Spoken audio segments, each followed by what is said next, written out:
get started. Coach, 38-0 win over Texas A&M Kingsville.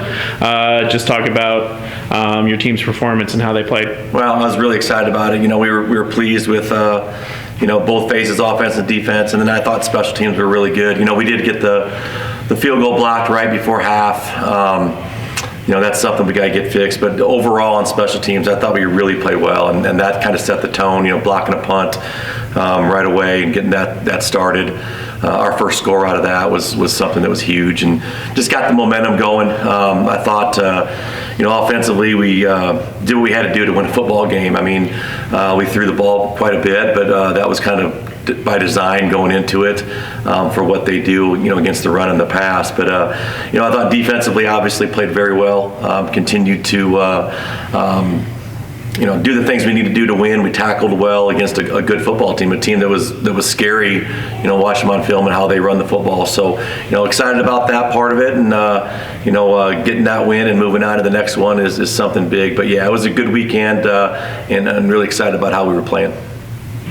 As far as Braden, he had the big rushing game the week before, then now he does it, through the air. How do you feel about it? He can kind of give y'all what y'all need depending on the matchup. How do you feel about how he's playing? Yeah, he's just taking huge steps forward each and every week. It's at Angelo State, what we've been kind of build our, the philosophy behind offensively is to be able to run it and throw it. To be able to do both. And there's certain weeks that certain teams are going to dictate what you do. You look at Kingsville. I think they were ranked 5 in the country in rushing defense. Do you want to beat your head against the wall trying to continue to run the ball, or do you want to throw it a little bit? They were ranked 110 in passing defense. So, that was kind of by design going into it, and we felt like we could have ran the ball if we needed to, but at times it really, just the odds, the analytics of it tells you to throw the football against a team like Kingsville. So we did that, and we're successful. So, Braden's a quarterback that has to be able to do both. He can run he can beat you with his legs, he can beat you with his arms, and again, he's just getting better and better each and every week. And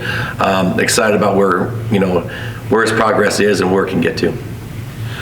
Coach, you've only allowed 7 points over the last 3 games. And of course, I'm sure it helps a lot when it comes to being 4-0 conference. Just talk about the impact your defense has served in each game. Well, I'll tell you what, that group, I knew we'd be good on defense. What we've really, stepped up, I think, in kind of the question marks going into it was the depth in the D-line and, being able to rotate guys where we're going to have those guys. And Coach Salgado's done an unbelievable job of getting those guys ready to play. We brought in a couple transfers that have really fit into what we're looking to do. And they've given us great reps and given us great opportunity to keep people fresh in the defensive line. We just keep rolling them in there, and the D-line kind of sets the tone for us. There's no doubt with it. But when you got linebackers like the guys we have playing the linebacker position with Eric and Kenton and Stephen Woods, those guys just, limit the run and what you can do along with the defensive line. And then you take a look at the back end, and, Andrew had another pick again. I think that's 5, that he's up to this year. He's just an incredible football player. Jordan McKinney, who's been a 4-year starter for us basically at the weak safety position. And then you look at Xavier Walton, who stepped up and got his first interception, but he's a tackle machine too. So just those guys have done a great job. I don't leave anybody out. The other 2 corners that we rotate in have been phenomenal, and so really excited about it. And the other one coming is Marquise, at free safety. He's been getting some time in there. He's just a matter of time getting caught up to what we're doing defensively. He wasn't here in the spring, or the summer, so it was just one of those deals that it took some time. But defensively, the staff on the defense, Del Howard, he was a great addition to the staff here this summer when we got him hired. And Tyler O'Brien obviously has been here for a while and doing things, and he runs the special teams. You take a look at what we've done special teams wise. So having him on the defensive side as well with Coach Salgado, it's been great. So really proud of those guys, and we still got a lot of football to play. It's exciting to see potential on both sides of the ball where we can get to.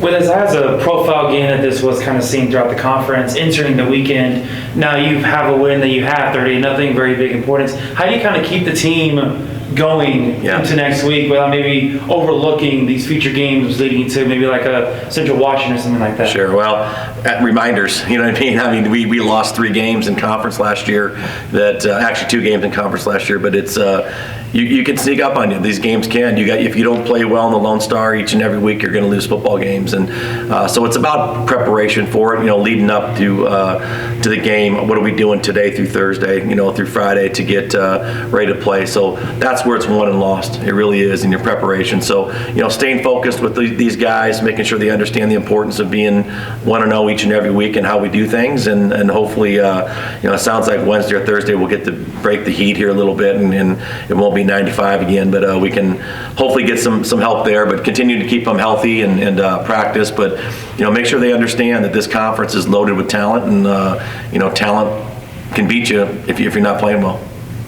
And then, of course, you're making that short drive up to Wichita Falls this weekend. Just kind of talk about the matchup and what do you expect to see from them? Well, they're going to be a physical football team. There's no doubt. They've had some games where I think they're 3-3 right now. They've had some games where they've had a couple tight losses. They've had some good wins. They've had a couple of games that didn't go their way. So it's just kind of they're very dangerous. They got 2 really good running backs that we know about. Their offensive lines are going to be physical. On defense, Coach Renner, the new head coach there now, who's been the DC there, I think, for 100 years. I can say that because he's a friend of mine. But Coach Renner, Midwestern State defense is going to be a very physical football team. So, that's something that we definitely know going into it. We got that, experience playing them and that kind of thing. So it's going to be a good football game. They're going to try to come out and run it. That's what they're built on, which most good teams are.